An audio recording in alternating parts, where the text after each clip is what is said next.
Good evening. Welcome to the seminar on climate change and its impact. The seminar is organized by the Research Center for Irish Studies at the Faculty of Arts and Humanities at the British University in Egypt. Throughout March, we celebrated prominent women. And now in April, we will be celebrating Earth Day. And tonight, it's my pleasure to host three prominent female figures leading in their initiatives, both locally and internationally, to raise awareness and address the impact of climate change. It's my pleasure to welcome our guest speakers, Dr. Alison Ho, Mrs. Rania Mansour, and Mrs. Finola Colgan. And I'd also like to welcome our dear guests and thank you for accepting the invitation to join us for this interdisciplinary discussion around climate change and its impact on our communities, policies, and well-being. And now I leave the floor to Dr. Rania Khalil, the Director of the Research Center for Irish Studies. Dr. Rania, the floor is yours, and we're looking forward to the very interesting and challenging topic of today. Thank you very much for organizing this. Good evening, everyone, and welcome from the Research Center for Irish Studies and the Faculty of Arts and Humanities at the British University in Egypt. Professor Shadia Fahim, thank you for hosting this seminar and for initiating the topic, and it was your idea. And because of your forward thinking and initiative to include the humanities and social sciences in the climate change discussion, we are here this evening. Dr. Alison, you will be our first speaker this evening. Thanks, thank you for the invitation to speak today as well. We're both, I think, very honoured to be here from Ireland virtually. It's a pity we couldn't actually be there in person. But I suppose my background is that I have been a researcher in environmental law for many, many years. And in particular, the role that public participation plays in holding governments accountable and achieving objectives, and I suppose turning that to climate change is extraordinarily important. And I would have done the first ever study of implementation of the Aarhus Convention, which is one of the main UNECE conventions on public participation, the first study of that in Ireland back in 2007, and I've been studying those rules sets ever since in different contexts. I then practiced as a barrister for 8 years and got to see kind of both sides of the fence, both the commercial side and the activist side. And while I was doing that, I also assisted, provided pro bono assistance to the NGO sector in Ireland as well. And I then became a lecturer in 2011. And since then, I've been working on research, in-depth research in the area of environmental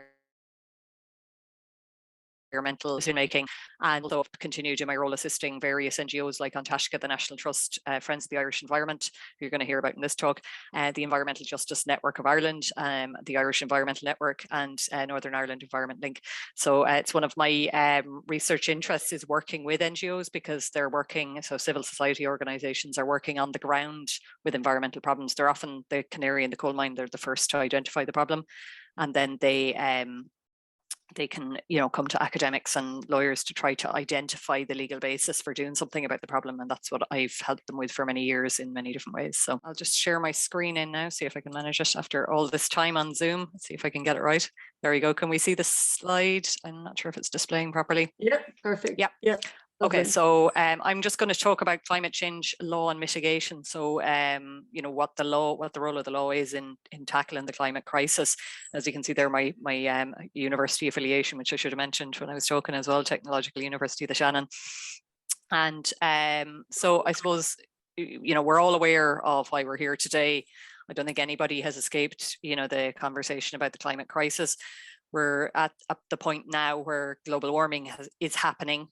It's a fact. The global temperature is considered by experts to have risen by about 1.1 degrees roughly, and since 1850. And there's various thresholds have been set for at what point we're in trouble, basically, and 1.5 degrees is considered to be an irreversible feedback loop point. And so that once that we reach that point, it'll be hard to stop the rise in temperatures. 2 degrees is expected to bring massive impacts. 3 degrees, it makes life very difficult in most of the globe. 4 degrees, large portions of the planet become completely uninhabitable. You can see a graphic there of the temperature rise since 1850, displayed as kind of a vortex of ever rising temperatures, which I think is quite appropriate. And there's also, very strong evidence from the IPCC. And it's their most recent report is that it's beyond doubt that this is caused by anthropogenic causes, by human factors, and that there is no, argument on the topic effectively anymore, that there is a huge contribution by CO2 emissions and other greenhouse gases to it, and that we need to radically change our models of growth and of doing business in order to avert some of the catastrophe that is to come. We also need to radically change our methods of doing business in order to adapt to the changes that are now guaranteed to come as well. So we need to both adapt and mitigate. So mitigate to reduce the impacts of the worst temperature rises, and adapt the ways that we run various sectors in order that they are resilient to climate change. And one thing that's really striking up how it hits.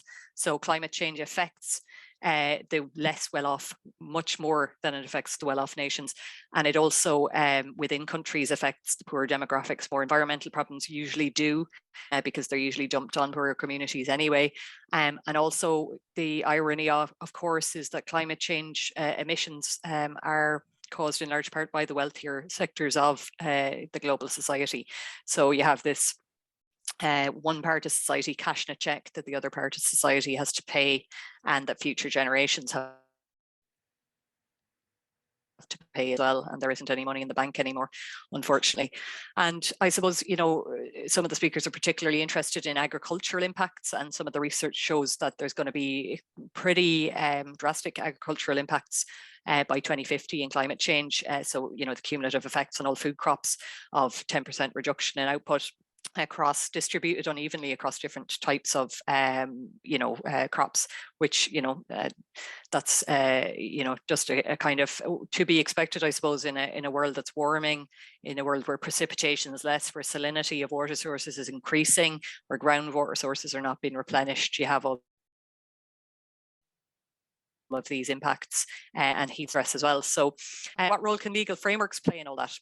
That's the thing that I'm really interested in and have been for many, many years is how can we construct legal frameworks that improve our reactions to climate change in various ways, whether it's adaptation or mitigation. So some of the roles that laws can play are inducements to good behavior.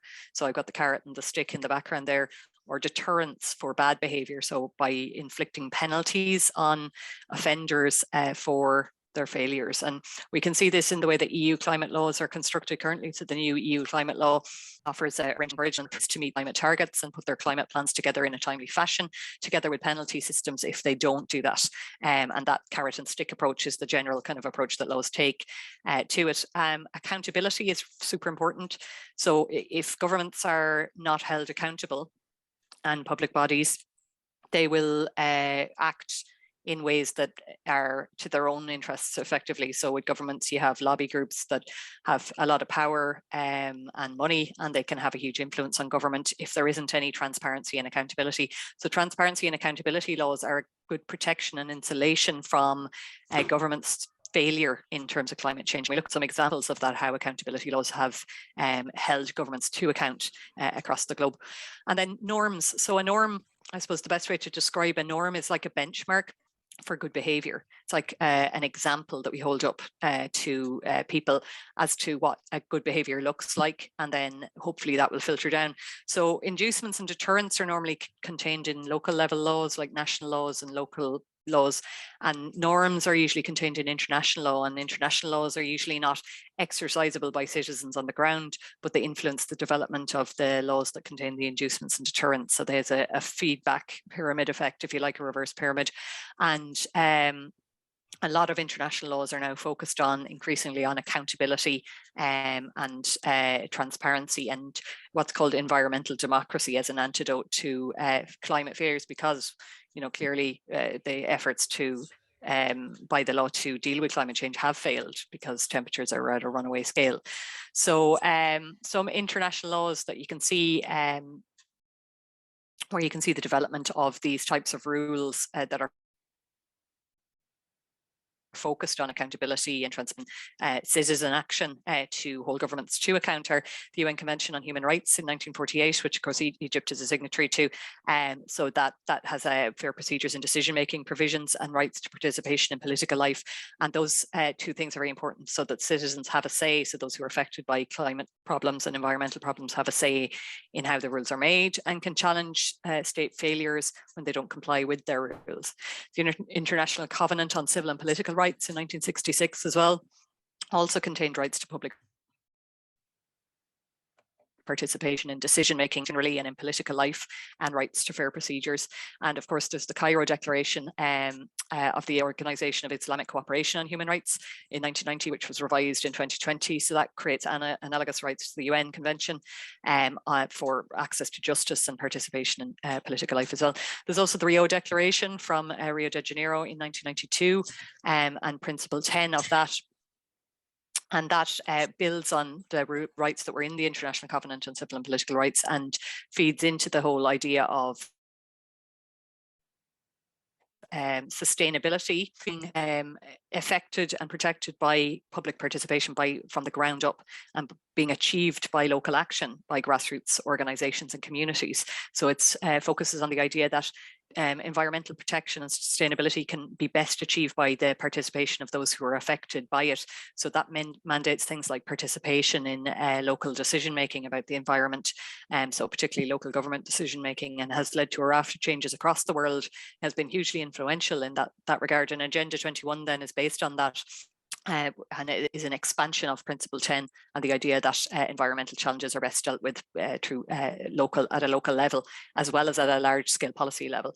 There's the Aarhus Convention, which is highlighted in red there because it's the only one that's not, Egypt is not a signatory to that convention. It's a UNECE convention, largely viewed as Eurocentric, so it's seen as kind of orientated towards Western Europe. But there are signatories that are not in Western Europe. So most recently, Guinea-Bissau acceded to the Aarhus Convention. And that convention builds on the Rio Declaration and Agenda 21 and develops further these ideas of transparency, public participation, and access to justice.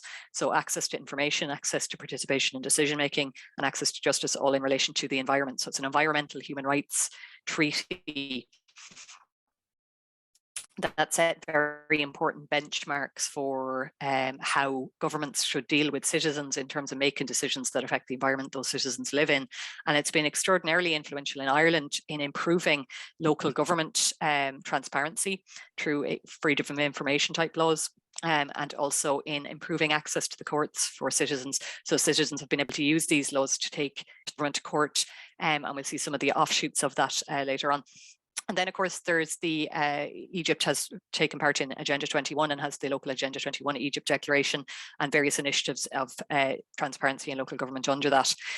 So it is, being, progress is being made in that regard here. So the role of the public, like, why do we want the public to participate in environmental decision making? What's so great about that anyway? A lot of people would argue the public being involved in environmental decision making slows things down in a way, but the public are the people who live on the ground in an area and have first-hand experience and knowledge of their local environment, and they often have very valuable information which they can offer to decision makers that influence decisions to be better and more effective. And there's also the idea of establishing the inequalities that will be caused by the proposed decisions. So local people can highlight the ways in which a proposed decision may cause unequal impacts, and that's very important. So in Ireland, that kind of feedback process has led to initiatives that are seeking to soften the blow, if you like, for communities that are most affected by climate mitigation measures. So in Ireland, we're trying to reduce carbon emissions. That meant banning turf cutting, for example, which meant shutting down large-scale industries in particularly the Midlands, the area where Fiona and I teach. And that's led to then feedback on that, and stakeholder consultation led to the highlighting of that problem, the establishment of schemes under the Just Transition Fund to improve conditions for the local people, so to provide replacement industries and education opportunities for them to address that unequal impact of climate mitigation measures.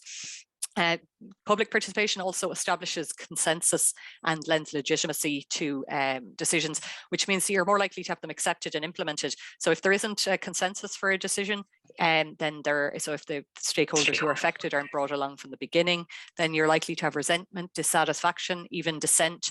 So we saw that in Ireland when the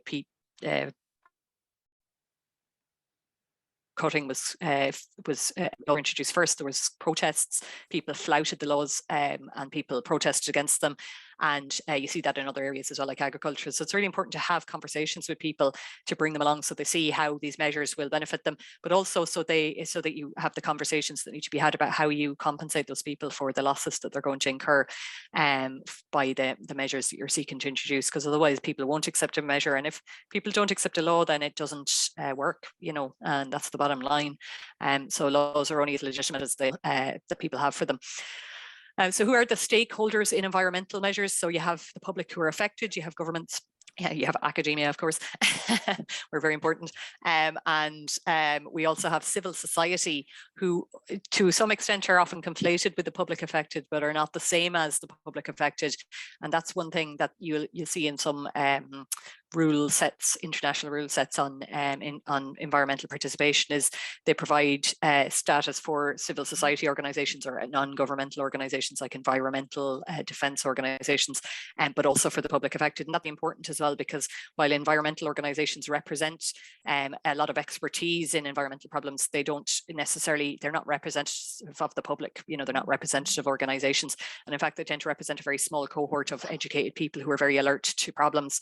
And they provide a lot of expertise and good feedback to governments in decision-making processes. But it's also important to consult with the public as well, who have the direct on-the-ground knowledge of the situation. Business is also very important as well, because without the economy, we don't have a functioning country. And we need business sectors to be enabled to adapt to climate change, and we need climate decision making so both adaptation and mitigation measures to take into account the needs of business and to listen to business so that they can mitigate the impacts of those measures on them.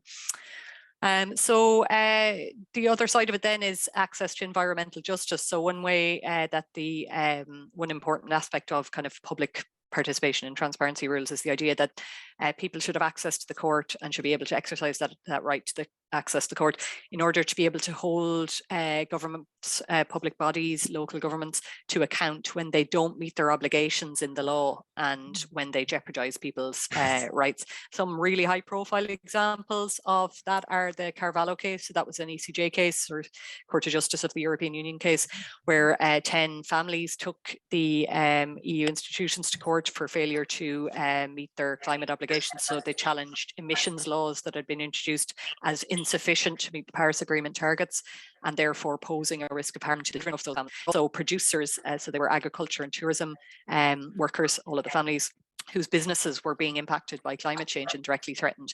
Unfortunately, the Court of Justice of the European Union has extraordinarily restrictive standing rights or standing rules, which means that they found that even though these people were directly impacted by climate change, they weren't sufficiently individually impacted in a way that gave them the right to take a court case before the European Court of Justice about it. Now, there have been changes recently to European standing rules, which have broadened them out, and we're hoping they'll kick in 2023. We're hoping that we'll see greater access for individuals to the Court of Justice of the European Union. At the moment, it's only open to NGOs, non-governmental organisations, really, and we're hoping that changes introduced this year that will be kicking in next year should broaden it out for individuals, and you might see another rerun of Carvalho type case using those new rules, hopefully. Climate Case Ireland, so one close to our hearts, of course. In this, Friends of the Irish Environment, who are an NGO in Ireland, they took a case against the government, and they alleged that the National Climate Mitigation Plan was insufficient to meet our targets under the Paris Agreement, but also to meet the obligations of the grounding legislation, and that it also breached the European Convention on Human Rights of the people of the country, and because it would not stop climate change sufficiently and therefore would expose future generations to a risk of harm. The court said, you're an NGO, you don't have human rights, so you can't make the human rights argument about future generations. So unfortunately, they didn't make a determination on that point.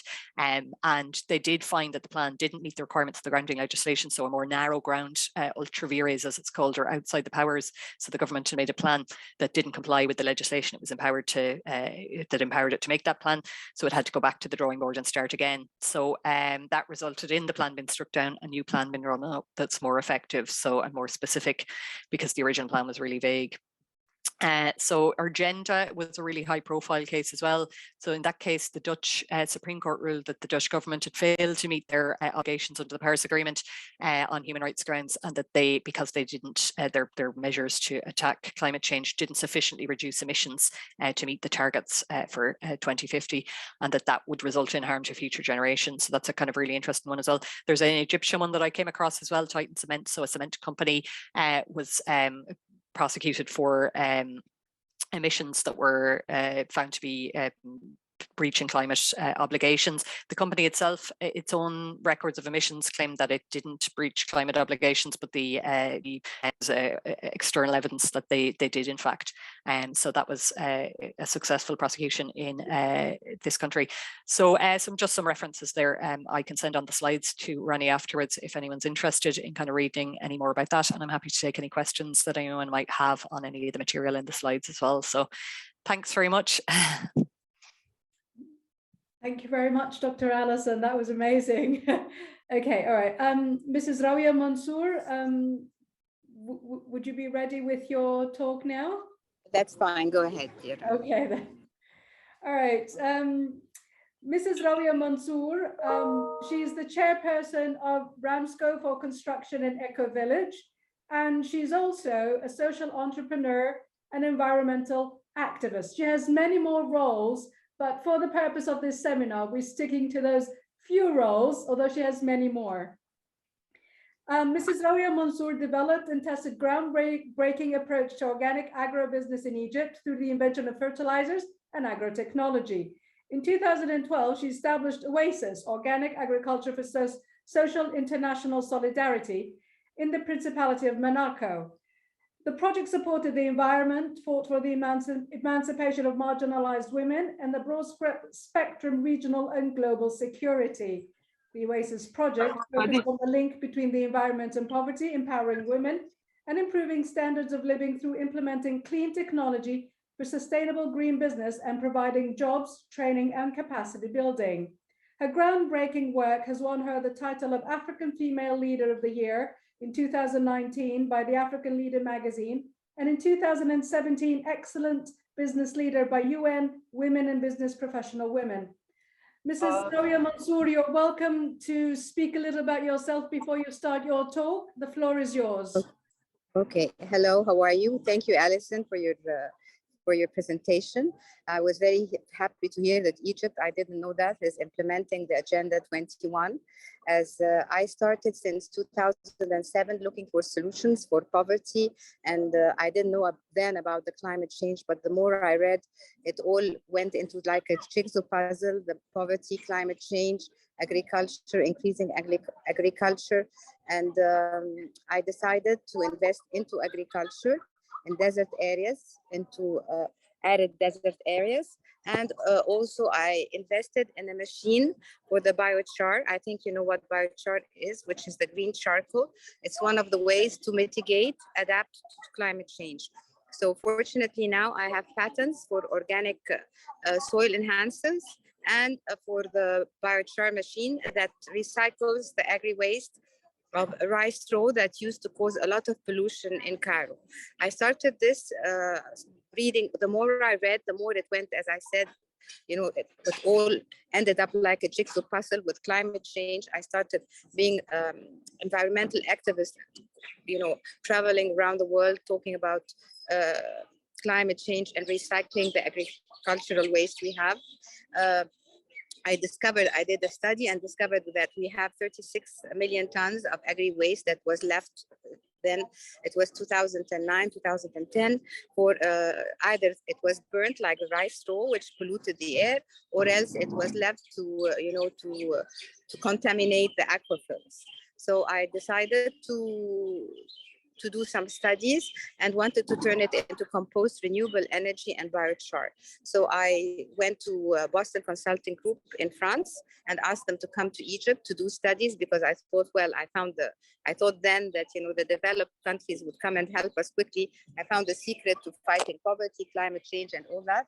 But when they came to Egypt, they told me the only thing you can do is do the compost, because then, but not now, the oil and gas were subsidized. They told me the government should subsidize the people who are investing in renewable energy, which is the feed-in tariff that now is being implemented. And thank God, now we have in Ben in Egypt, one of the biggest solar panels. But that is not my field. My field was agriculture. So I did my own research center, 2009. And now I'm able to plant organic products, 30 products in very arid area with very high salinity. And we're also adding the biochar to the land.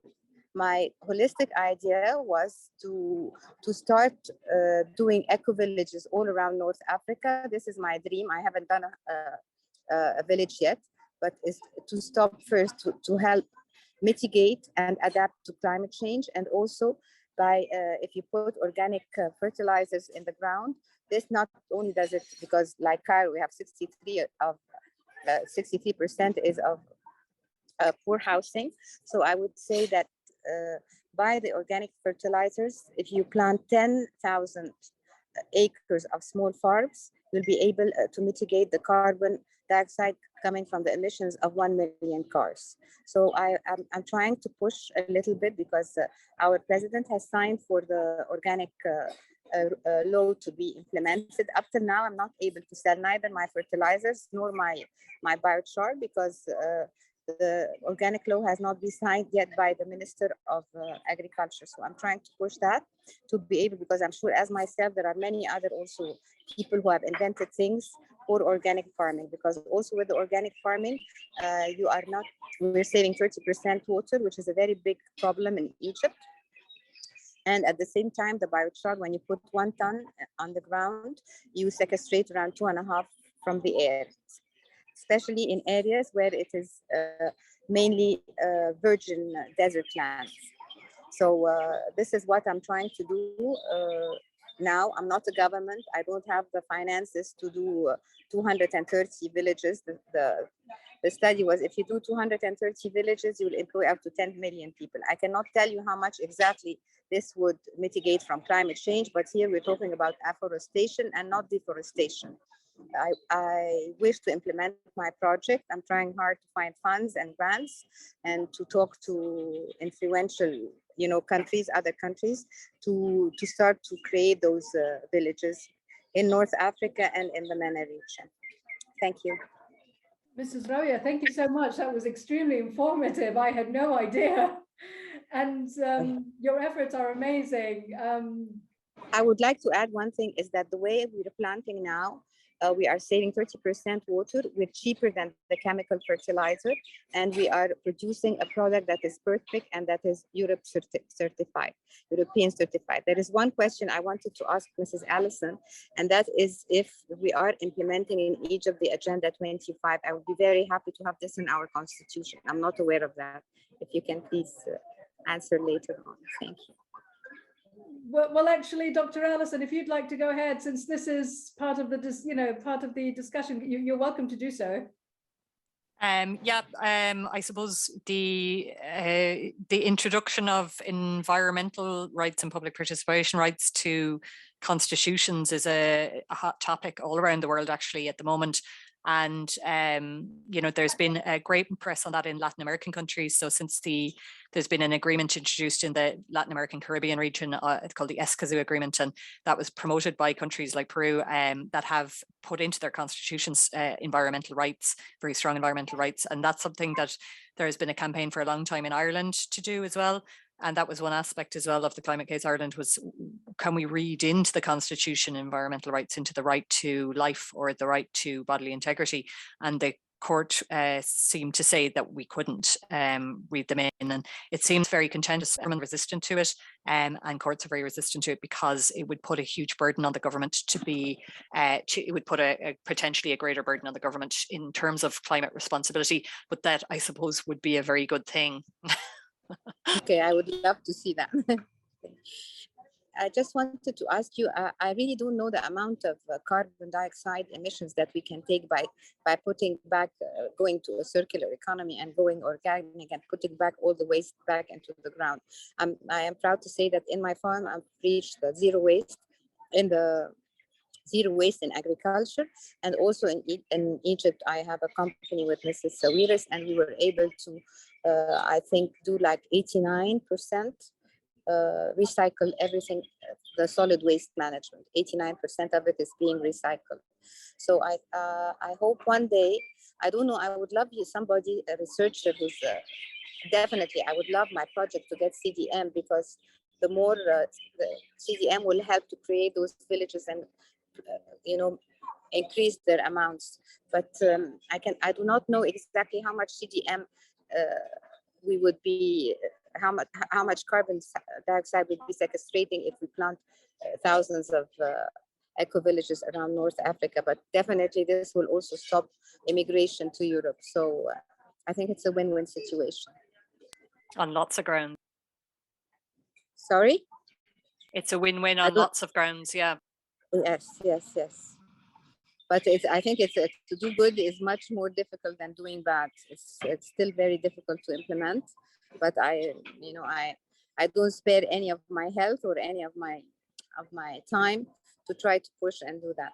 I was here in Expo and we were talking about also climate change and smart cities. But I think more than smart cities, we need smart rural development. Exactly. Yeah, you hit the nail on the head there. That's it's in terms of development on a granular level and a local level across the countryside in every country. That's where you can kind of have the most impact on climate emissions. But it takes a strong government policy to implement that on a local level. And I think that's one of the problems we have is weak government action on that in many countries. So. But the work that you're doing sounds amazing.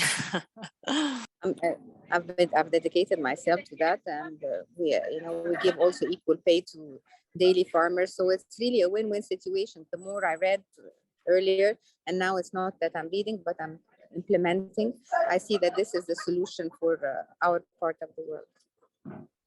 And I would hope that creating all those villages would stop climate change or adapt. Not only does it adapt, but it also remediates by, increasing organic farming. Before we move on to mental health, Mrs. Rania and Dr. Allison, would someone like to shed light on blue economy? Okay, I can shed light a little bit on blue economy. Like, for instance, in Egypt, we have apparently 4,000 kilometers of seashore and lakes and so on. We're not very well advanced because this will create a lot of jobs if we do more ports and more, fisheries and so on. Definitely, together the green economy. Mrs. Rania, I think the term blue economy might be a little bit new for some of us. Would you care to elaborate on the definition of blue economy first? Okay, well, blue economy is the economy of the oceans and the seas and the lakes and the fisheries, to protect them first. It is to protect the environmental and ecological part of it, to increase and to improve economies of the countries. And number 3 is to enhance also the economic situation of those countries and stop climate change. I don't know how can it stop climate change, but I think if they do the right thing by not, by borders, making laws between borders of the countries and not taking off land from shores and not, leaving nature as it is and not throwing lots of plastics in the sea, I think this will help the oceans to be more sustainable and to have more fisheries. And also by using ports, Egypt is not still with those 4,000, it's not like Dubai here, you know, they're totally, and it's not like also Holland. There's still a lot of room more to go in the blue economy for sustainable development and for economic growth. Dr. Allison, what about international laws with regards to blue economy? Would you have anything to share on that and help us understand international law or environmental laws with regards to blue economy? Well, of course, in Europe, we have a regime of habitat protection, which is how the marine environment is regulated primarily. And I'm sad to say Ireland is like at the bottom of the league table in terms of actually implementing that. And we've only recently started to designate our marine habitats properly. And of course, there's an issue with using those types of marine or those types of habitat designation laws to protect marine environments because they rely on static boundaries, whereas marine habitats are much more mobile than land habitats because the species that live in them move around a lot and are most protected species in the ocean are much more nomadic than land species.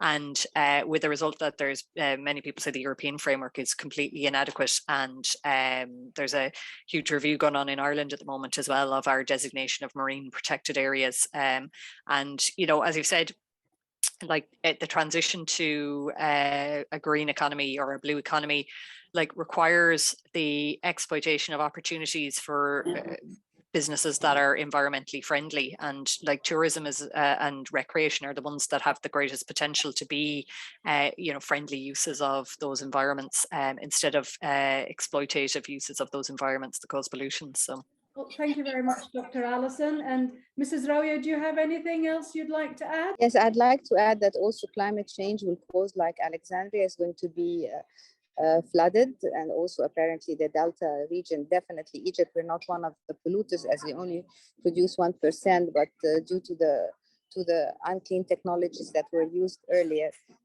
Alexandria apparently is going to be flooded. So I think we should start preparing ourselves to going more towards the south and creating those eco villages that I'm talking about, so that according to the World Bank, there are 6 million people who are going to flee from the shores to go to the south. So I think we should be preparing ourselves for this inundation, and I think the world community should help us to create those villages. Thank you very much, Mrs. Rania, also for your call of action and your recommendations to policymakers for your talk this evening. It was rather informative, and Dr. Allison's insight on the international laws with regards to environment and the blue economy, that was also quite enriching. Mrs. Finola Colgan is a developmental officer for Mental Health Ireland's regional office in the Midlands and Northeast of Ireland. Finola has a strong background in mental health promotion and community development work, and she's a member of the co-production team that produced a unique family care and mental health 5-week program for the UN. Finola is currently on the co-production team for the organization's National Volunteer Strategy. She has represented Mental Health Ireland on Mental Health Europe's alternative report to the European Union on the UN CPWD, and is a member of the new established European Union Erasmus Plus Farming Resilience into European Research Programme on Farmers and Mental Health. Finola regularly contributes articles on mental health and well-being to local, regional and national publications.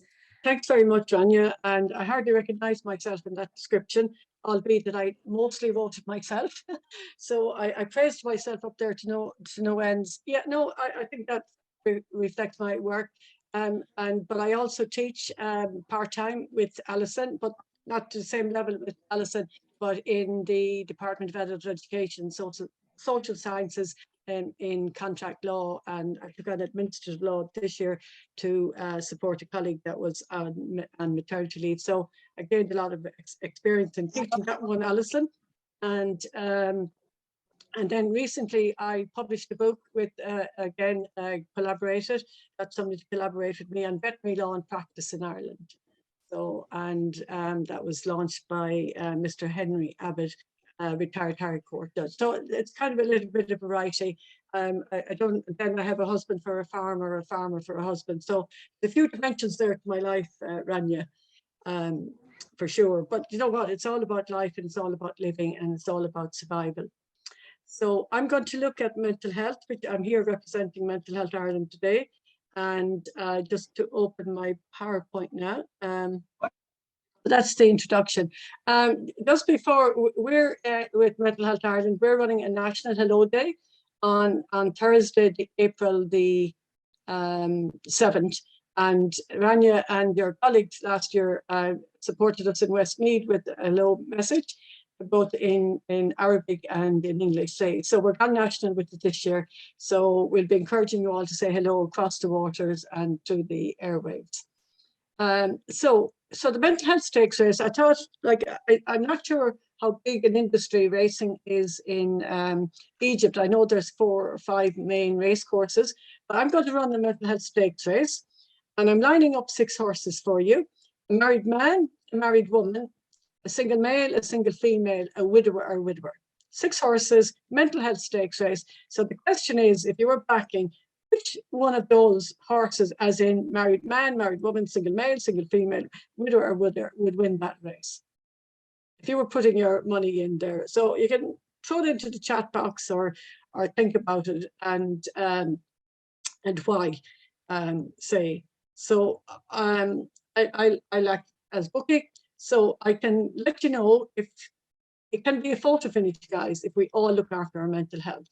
And that's kind of a common denominator, whether we're in Egypt or Dubai or Ireland or Melbourne or wherever it is we are, we all have mental health. And I'm interested in looking at the impact of mental health and the climate change, that perspective. And like statistically, we're told 1 in 4 people experience mental health difficulty. I got an up-to-date statistic yesterday, but I didn't have my slide up to date for it, where they're saying now 1 in 6. But in actual fact, it doesn't matter whether it's 1 in 4, 1 in 5, 1 in 6, because we're all that one. And what's really important for us all in relation to how we talk about things and how we talk about each other, that if there's negative talk about mental health in the workplace, in the family, in the community setting, it's very difficult then for people to feel comfortable around talking about mental health. And so it's about keeping our focus positive and being, I suppose, caring and kind how we talk about mental health and well-being in our circle. Mental Health Ireland, I'm not going to delay on it, in the sense you can Google us on the website, www.mentalhealthireland.ie. And I've been leading out within the organisation on farming and kind of rural stuff relative to mental health, and lately kind of the climate and mental health. And that's why I thought it was so interesting to have Alison here today, because to talk about the justice end of that. And I thought, Alison, it was great that you reminded us that the climate changes affects everybody, but sadly, and we see it in the news reports, that it's the less well-off communities, the less well-off sectors of society are being impacted mostly, and that's because of the wealthier side of the community, and therein lies the equality. And that it's very important for us to think, what is the impact of all of that on the mental health of people in those communities? I've already mentioned about the Hello campaign. We have this page on our website that I developed 2 years ago with our national organisation, the IFA, Chagas, and to promote awareness around mental health in the farming community because of COVID, and wanting to, I suppose, break down that loneliness, isolation, and direct people towards help. And so it's 2 years later, it's still quite a well-used page. And we ran with a different theme each week. Mental health stress management the first week. We looked at the 5 ways to well-being coping. We also looked at supporting ourselves and supporting others. And then, you know, mental health and physical health, because, you know, the two are intertwined. So I'd like to read out this statement to you as a matter of interest. And so we are so overwhelmed with things these days that our lives are more or less cluttered. I believe it's this, rather than shortness of time, that gives us that feeling of hurry and almost helplessness. Everyone is hurrying and usually just a little late. Notice the faces of the people who rush past us on the street or our country roads. They nearly all have a strained, harassed look, and anyone you meet will tell you that there's not time for anything anymore. I think it'd be reasonable to say we can all identify with that statement, that busyness, that strained, harassed look, people looking at their clock when they stop to each other. And this is part of why we're introducing the hello, how are you, to stop and have that chat and to see what's going on in a meaningful way. But would you believe that was written in 1924 by Laura Ingalls, Little House on the Prairie. Now, I know we're kind of an international audience here. I'm not sure how well embedded Little House on the Prairie is, but it was every child's dream to watch that program and which they were a part of that life. So Laura Ingalls wrote that in her papers in 1924. So nearly 100 years later, has anything changed for us? We're still stressed, we're still harassed. And but the big thing, and Alison has highlighted that, are human stress levels and climate change. And I guess climate change is one of the biggest ones that's out there for us right now, without a doubt. So what is climate change and what are the realities around climate change? So it's impacting on social, environmental and economic determinants of health, and collectively they have the potential to cause or exacerbate mental health problems. So that's, you know, and I think it'd be, I'll have to chat to Alison, but how we incorporate justice into that. So if we're taking a holistic view of health, and we've had, you know, that environmental side spoken about, and how relevant that is in the environment in which we live.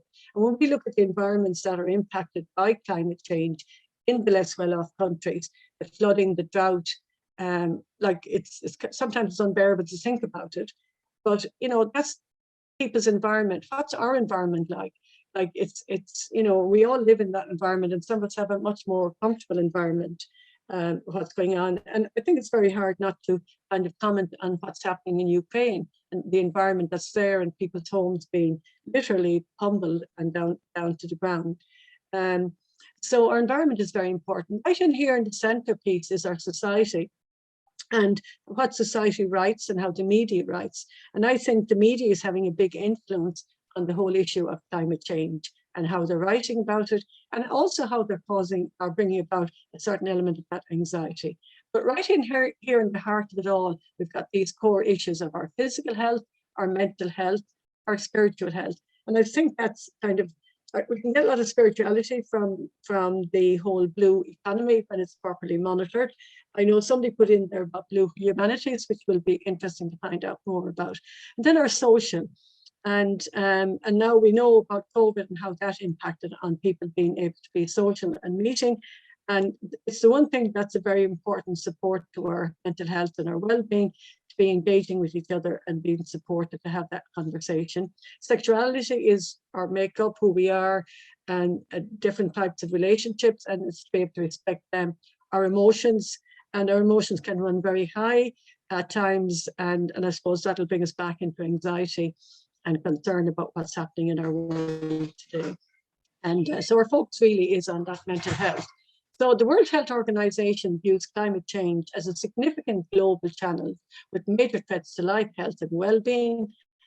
And no, this is the focus. Our Irish experience of this has been primarily around storms, hurricanes, wildfires, floods and short duration heat waves and drought. And it has major impacts, and many an Irish person will talk and say it was your spring, and in the best of weather we had absolute drought, and that put a lot of pressure on farmers, and then you come along and you get storm Ophelia and it rips the roofs off buildings and that, and you know, it's like what I've had here. Direct effect impact after acute weather events may include post-traumatic stress disorder, anxiety, substance abuse disorder, depression, and even suicidal effects. And Alison has related to them too, the impact it has on the economy and more competition for resources and scarce resources that are being there. So what's directly and continued? Floods, which are the most common cause of climate disaster worldwide, have been associated with higher rates of long-term anxiety, post-traumatic stress disorder, aggression, depression, suicide and suicidation. I know it's a kind of a repeat what I'm saying, but it's put this into a collective notion. On the other hand, high humidity has been linked to higher fatigue and poor concentration. And sadly, we know that when people have poor concentration, and especially we know it here in Ireland, that there is a very high incidence of work-related death on farmyards, loss of life, both young and old.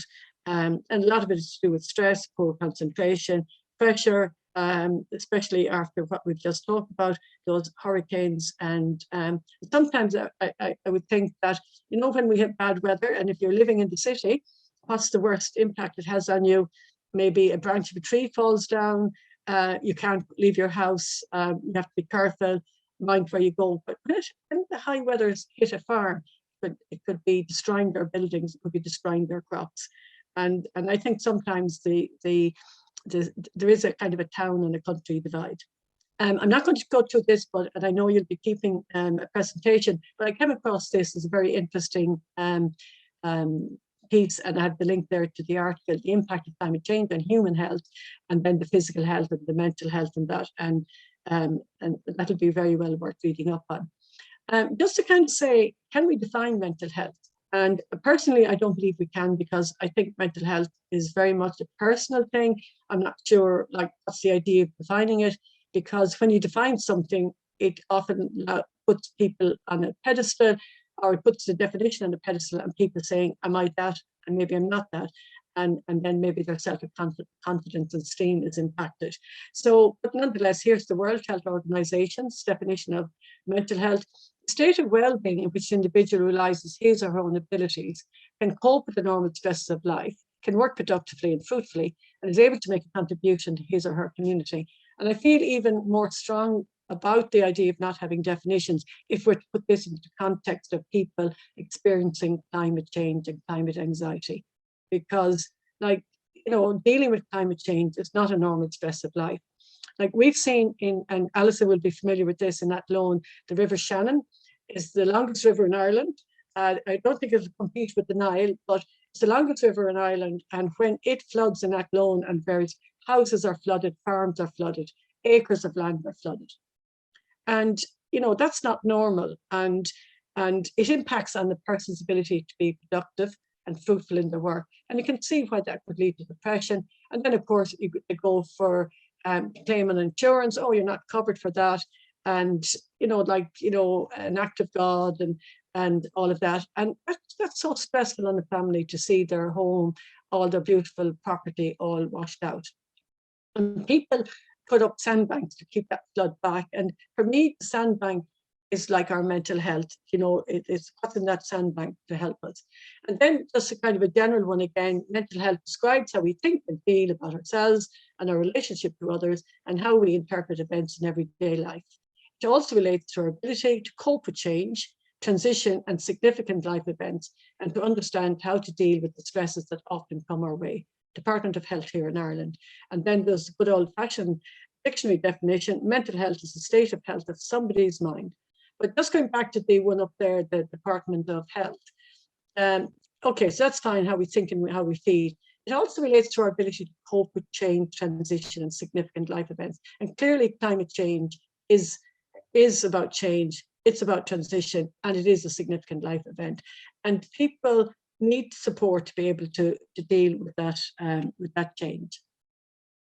And because there is that mind and body connection, you know, and massively so with climate change. So if I was to ask you right now, pick up a pen and write your name with your non-dominant hand, what would that be like for you? Or if you have your cup of tea or coffee, and you pick it up with your, you know, your non-dominant hand, have you turned the mug around to get the handle into your hand? And of course you do. And of course you can write the name. And but it all takes time. And that's your body and your mind working together. And again, to be able to relate that to you know, responding to climate change and all of that. So I was at a conference yesterday. It was UCC convened one. I made a presentation at it, but so I learned a lot about anxiety and climate change. And anxiety is one of the most common mental health issues in everyday life across the world. We've described it as a type of fear usually associated with a personal threat or something going wrong. And when we put this understanding of anxiety and link it with climate change, it follows therefore that a person experiencing climate anxiety may feel worried and fearful about what the future holds, because like that's what anxiety is about. You're anxious about something that you fear is going to happen. And of course, that anxiety it'll generate a lot of negativity. My father-in-law, who's almost 90, he used to often say that never worry about the day you haven't seen. Now, I know sometimes you have to put in preventative things to minimize the worry, but I was talking to, and I see Louise is here, we were having an interesting chat this morning about anxiety, and Louise gave me a whole new perspective on it. And what she was saying is that we don't necessarily have to look at anxiety and climate anxiety as that negative thing that seems to be by way of definition. And it's like what, my apologies, is it Miss Rania? My apologies, my pronunciation will be lousy. It's like what you're doing. You're so anxious and aware of the impact of climate change that you're doing something about it. You're creating change. You're creating positive change, and putting Alison's work in context, both pro bono and research and everything. It's not anxiety in the negative, but you want to create that change. So it's about making the anxiety, having a positive outcome from it. And I really appreciated that conversation with Louise this morning. So again, like I'm just putting up the fire triangle. Have you ever tried to have a barbecue and no matches? Or have you ever tried to go off at a picnic or go camping and no matches? Because you'll not create that fire. You might rub 2 sticks, 2 stones together. And what I'm also saying is that our mental health is like that. We need the components of our mental health, our physical health, and our social health. And you can put your climate change in there as well. Your farming, your communities that are vulnerable by virtue of their status, their poverty. You know, their ability to survive on their environments has been compromised by the actions of better off economies.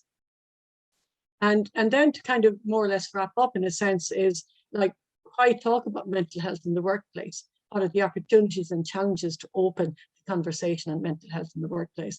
And anybody that's involved in an institution, and you know, you've got tools, and I know what that looks like, and people are chatting, and they stop by the water cooler or have a cup of coffee and have the chat. In big offices, that can be also the case. But my question is in relation to all of this, and we're looking at like is mental health the elephant in the field for the farmers? Like, who they got to turn to? Like, they're surviving, they're pretty singular type of occupation. It is a workplace. They don't have any human resource policy managers or whatever. You know, they have to comply. Absolutely, this is the ironic thing. They have to comply with an awful lot of environmental regulations. They also have to comply with government regulations, Department of Agriculture, and you have organizations like joggers and form fitting that can be so stressful. Like, I just know it from life in a farm. There's no such thing as like a 10-hour day or an 8-hour day in a farm. By and large, it's 24/7. Sometimes, you know, there will be times, of course, for rest, but we've got to bear all of this in mind as well. So that's the point, like, what are the opportunities and challenges to starting and are responding to conversation on mental health in the farm? And last year, and I see Julia here as well from Mullingar Mental Health Association, we ran a campaign, Hello Westmeath, how are you? And we reached out to the farming community to encourage that chat. So just again, that's a continuum, but the question is mental health on a continuum? And the important thing is that when people have mental illness, they can also have mental health. And, you know, because we move in and out of that state of poor mental health, low levels of mental illness, say. So when Professor Corey Keyes did a lot of research on this, so what he came up with was the bell curve about flourishing and languishing. And, you know, where do we see ourselves in that? Where do we see climate change in that, climate anxiety? And as somebody said there, blue humanities for research. So in his study of 1,000 people, it emerged that 16% were flourishing, 54% good moderate mental health, which is where I put myself most of the time, 20% diagnosis of mental illness, which I've escaped to so far, and then 10% are languishing. And often an employer will look at, and he looks at this and he says, like, and I was in one particular place and the CEO of the organization was there and he was calculating, I've 197 staff. So that means 29 of them are languishing. So he was kind of thinking, what's, who's delaying, who's holding back on work. But what we have to remember is we're not going to flourish forever. We're not going to languish forever. And that's where the support and the promotion is so important, that we will move in and out of those phases. And, when we're flourishing, we feel good, we can handle things. When we're languishing, we're just feeling isolated, stressed. And that's why it's important to have that social dimension of our health, to be able to talk, to be able to chat. And then to look at what are our protective factors, and that we have protective factors, that self-care, that we eating well, getting regular exercise, being able to talk, knowing the support there. And our risk factors, like clearly the risk factors in climate change is all the things that are happening. But again, to remember that if we're responding positively to that climate anxiety, we will bring change. And to wrap up on a definition of well-being, it's present when a person realizes their potential, is resilient in dealing with the normal stresses of their life, takes care of their physical well-being, has a sense of purpose, connection, and belonging to the community. It's a fluid way of being and needs nurturing throughout life. And I think the last sentence is what's really important, that we all owe to ourselves for self-care and responsibility. And it's a fluid way of being and needs nurturing throughout life, the same as you nurture a flower or a sick animal. And the thing is as well, and I often link that into that sandbank to keep the water back, to keep the storm of failure back. What do we do to protect ourselves? So supporting mental health is what I'm putting out here, and Alison may pick up on these again in another forum. Like, coping strategies need to be provided in order to protect farmers. I'm looking at farmers' mental health because they're seen to be the custodians of the environment by and large. So in the face of climate disasters, awareness of the mental health impacts of climate change needs to be continually raised, particularly with the high-risk groups. And promote awareness of the detrimental effects of mental health, climate change, with policymakers when they're making those policies. What is the impact that they're having? Because a lot of the times policymakers are not living on the farm, they're not living in the drought land, they're not living in the poor economic circumstances. The media, how does the media respond? A lot of very negative headlines about, and a lot of it coming back to people and farming, and I'm presuming that's right across the world. And then the financial institutions, they have a big part to play as well in how they support all of this. So take a rest. A field that has rested gives a beautiful crop. Always remember that at the end of the day when that field is minded, and to remind you to say hello on April 7th, which is our campaign, our national campaign. So that's me, Rania. I hope I didn't go over time there.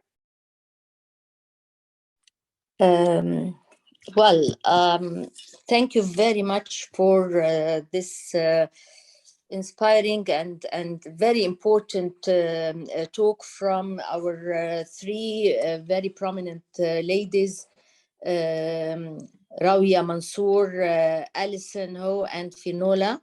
Really, we enjoyed the three perspectives were very enlightening and inspiring. It really was very enriching discussion around climate change and its impact and importance, with very interesting solutions as well. And we really now understand the importance that there shouldn't be any complacency.